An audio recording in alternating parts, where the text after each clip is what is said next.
جہاز کریش ہوا نا، اس کی بڑی سٹوریز آ رہی ہیں. ایک خاندان کی سٹوری بہت وائرل ہو رہی ہے. وہ خاندان اپنا ملک چھوڑ کے یو کے ری لوکیٹ ہونا چاہ رہا تھا.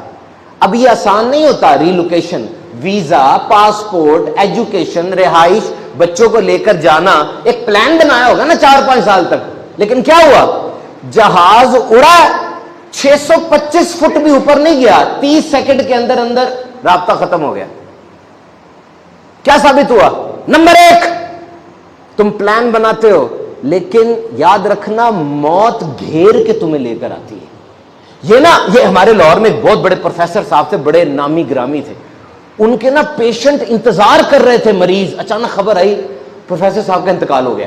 جس جگہ پر انتقال ہوا نا وہاں میں گیا ہوں، اور ان کے ایک دوست سے میں نے ذاتی طور پہ بات کی. کیا ہوا تھا؟ وہ کہہ رہے تھے، یہ جملہ ان کا ہے کہ موت گھیر کر لاتی ہے. اس پروفیسر نے ہزاروں سرجریز کی ہوں گی.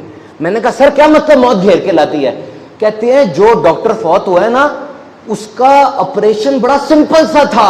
سمپل آپریشن کے پیچھے میں اتنی تیاری تو کرتے نہیں ہیں، کیونکہ بات تو تھوڑی سی بات میں تو چلا جائے گا نا. دیکھو میں یہاں سے K2 جا رہا ہوں چوٹی، تو بڑی تیاری کروں گا. یہاں سے 30 کلومیٹر دور شیخو پورہ جا رہا ہوں تو تھوڑی تیاری کروں گا. وہ کہہ رہے تھے اس کا آپریشن بڑا چھوٹا سا تھا، ہم نے پیچھے بیک اپ رکھا ہی نہیں ہوا تھا.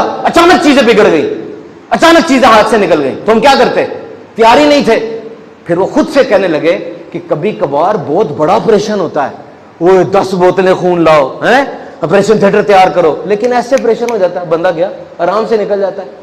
موت گھیر کے لاتی ہے. یاد رکھ تیری زندگی کی ڈور بڑی کچی ہے. اور نمبر 2 لیسن، اے انسان تو بڑا ناقص پلانر ہے. تیری ساری پلاننگ کے اندر موت نہیں ہوتی.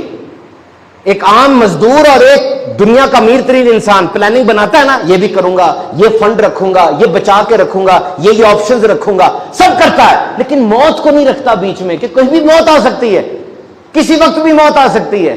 کیوں نہیں رکھا موت کو بیچ میں؟ موت کو بیچ میں رکھو، سب چیزوں کے اوپر خوف خدا کا سایہ آ جائے گا. اور نمبر 3 لیسن کیا ہے؟ جب بھی پلان بناؤ، منع نہیں میں کرتا، اچھے گول بناؤ، اس کی طرف بڑھو، لیکن جو ہے اس پہ ناشکری نہ کرو، اس پہ خوش رہنا سیکھو. یہ نہ کہو کہ مستقبل میں وہاں جاؤں گا تو خوش ہوں گا، ادھر جاؤں گا تو خوش ہوں گا، اس کے ساتھ ہوں گا تو خوش ہوں گا. نہیں، ابھی جہاں ہو یہاں خوش رہو، کیونکہ کوئی پتہ نہیں تم وہاں جا سکو یا نہ جا سکو. تو کچھ چیزیں نا اللہ کے لیے چھوڑ دو. کوئی اور نہیں روک رہا، کوئی اور نہیں ٹوک رہا، کوئی اور نہیں آپ کو سمجھانے والا. صرف اللہ کے لیے چھوڑ دو کہ میرا اللہ تو دیکھ رہا ہے نا. اور کچھ چیزیں ایسی شروع کرو جو صرف تمہارے اور تمہارے اللہ کے درمیان راز ہو. کیوں؟ تاکہ جب پھنسنے لگو اس کو کہو اے مالک یہ تو تیرے لیے تھا نا، اس پہ تو کوئی شامل تھا ہی نہیں.